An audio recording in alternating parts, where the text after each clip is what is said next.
लेके बुला के किसी जेल गया कि नहीं गया, पुलिस आई तो मेरे को पता लग गया जी, मैंने नहीं पता। नमस्कार, हरिभूमि टीवी पर आपका स्वागत है। मैं आपके साथ जगदीप जुगनू। गुरुग्राम में पुलिस और बदमाशों के बीच हुई खौफनाक मुठभेड़ की गूंज अब रोहतक के गांव भालोट में चीख पुकार और मातम बनकर गूंज रही है।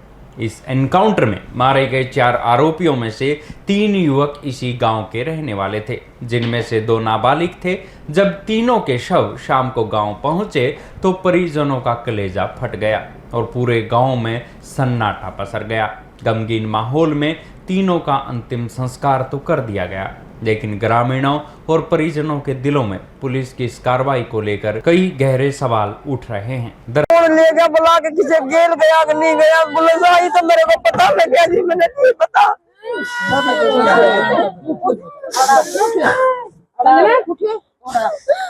ठीक है बेटा, तेरा भाई ठीक है, भाई ठीक है, ठीक है भाई, ठीक है, ठीक है भाई, ठीक है। काम पे चले गई है मेरी गुआंढन बहन, लकड़ियां निकली थी माथे ना ही बता रही थे भाई है ना। अब भाई को लकड़ी उठा के जाएगा यो, अर्धे भाई आ गया।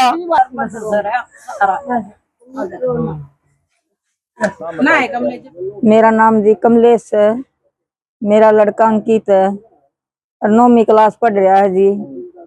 और इब कावड़ लियान की तैयारी कर रहा था। अब भाई मैं कावड़ लिया हूँ और माँ आधार कार्ड दे दे, और आधार कार्ड ले आओ न हमारे दौरे। और सवेरे पुलिस आई तो हमरे पता लग गया कि भाई तेरा लड़का कहाँ है। मैं कहा जी कावड़ लेने जा रहे हैं। बोला कावड़ लेने जा रहे हैं? मैं कहा हाँ जी। बोला उसने तो रोड़ा कर रखा है। मैं कहा जी किस चीज का रोड़ा? को तो कावड़ लेने जा रहे हैं। बोला नहीं, बोला वो गुड़गांव में रोड़ा कर रखा है तुम्हारे लड़के ने। मैं कहा जी किस चीज का रोड़ा जी? ऐसा आप सच बताओ, वो तो कावड़ लेने जा रहा है। बोला नहीं, रोड़ा कर रखा है। बोला है ना, कौन है? तो और तेरा साथ में पड़ोस मतलब भाईचारा, उसका भी ले चल, और इसने तेरे घर वाले ने भी सरपंच का ले चल।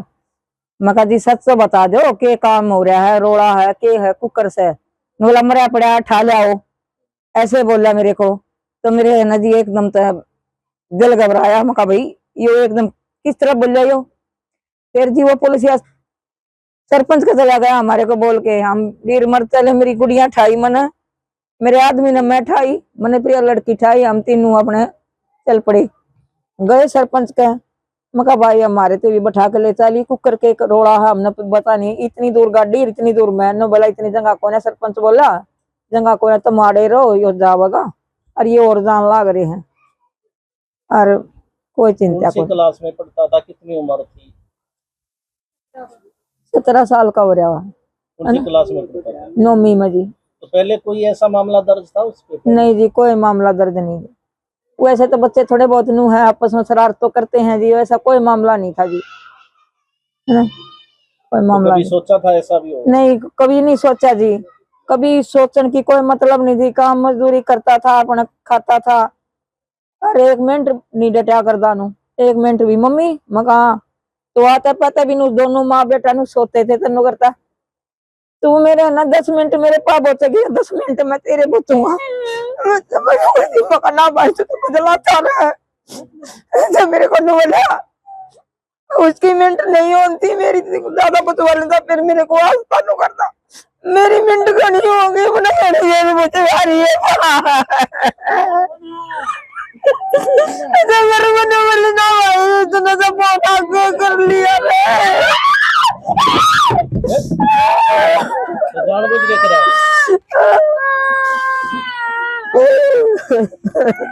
तो जानबूझ के करा, फर्जी है ये?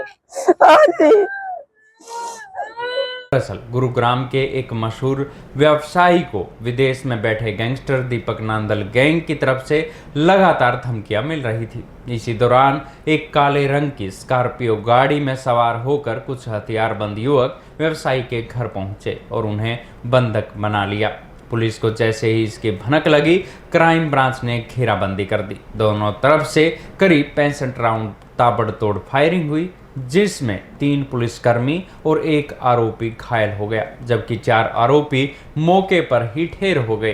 अंकित की मां ने रोते हुए बताया कि वो 4 बहनों का इकलौता भाई था। 8वीं के बाद उसने 9वीं में दाखिला तो लिया, लेकिन पढ़ाई छूट गई और राजीव गांधी स्टेडियम में आर्यन को ट्रेनिंग देने वाले जेवलिन थ्रो के कोच सुनील फोगाट ने बताया कि आर्यन पिछले 1.5 साल से उनके पास प्रैक्टिस के लिए आ रहा था और वो स्टेट लेवल का खिलाड़ी था।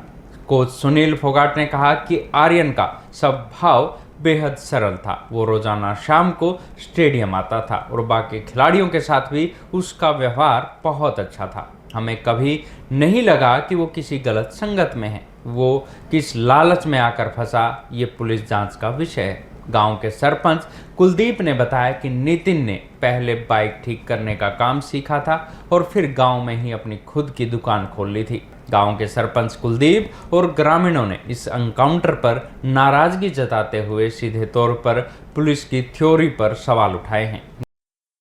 जी, नाम बताओ क्या है? मेरा नाम सोमवीर है जी। सोमवीर जी, क्या कुछ हुआ था ये आर्यन के साथ जी 8 तारीख को 10 बजे बाइक समरवाने के लिए निकला था घर से और नहीं आया।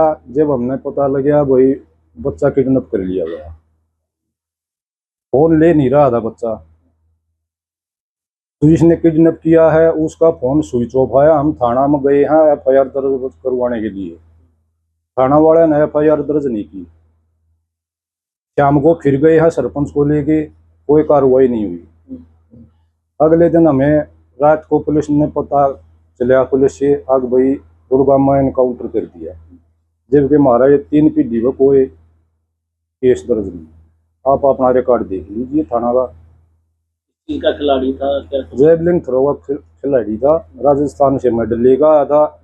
सुबह राजीव गांधी स्टेडियम में प्रैक्टिस करने जाता था, शाम को भी जाता था, दिन में अपना स्कूल में पढ़ाई करता था। +2 का स्टूडेंट। कभी कोई इस तरह की गतिविधियां कभी नहीं जी। कौन सी क्लास में था, क्या उम्र? +2 में अब होया है जी, +2 में 17 साल 2 महीने की एज। तो अभी आपको काफी उम्मीद थी कि वो आगे हमें तो देश का नाम रोशन करना था। लड़का ने इतना बढ़िया प्लेयर था जी, देश के लिए मेडल लेता। तो आप लोगों ने कितनी मेहनत की उसे खिलाड़ी बनाने में? मैंने तो सुबह शाम आर्यन का पिताजी गाय साथ लेकर जा रहा था स्टेडियम में। तो क्या आप मानते हैं फर्जी एनकाउंटर? बिल्कुल फर्जी एनकाउंटर है जी। तो अब क्या चाहते हैं? इंसाफ चाहते हैं जी। ये लड़के आखिर किस लालच में आकर गैंगस्टर के चुंगल में फंसे, ये तो गहन जांच के बाद ही साफ हो पाएगा। इस एनकाउंटर ने जहां क्राइम ब्रांच के मुस्तैदी को दिखाया है, वहीं 2 नाबालिगों की मौत ने इस पूरे मामले को एक संवेदनशील मोड़ पर खड़ा कर दिया है। पुलिस मामले की जांच में जुटी हुई है।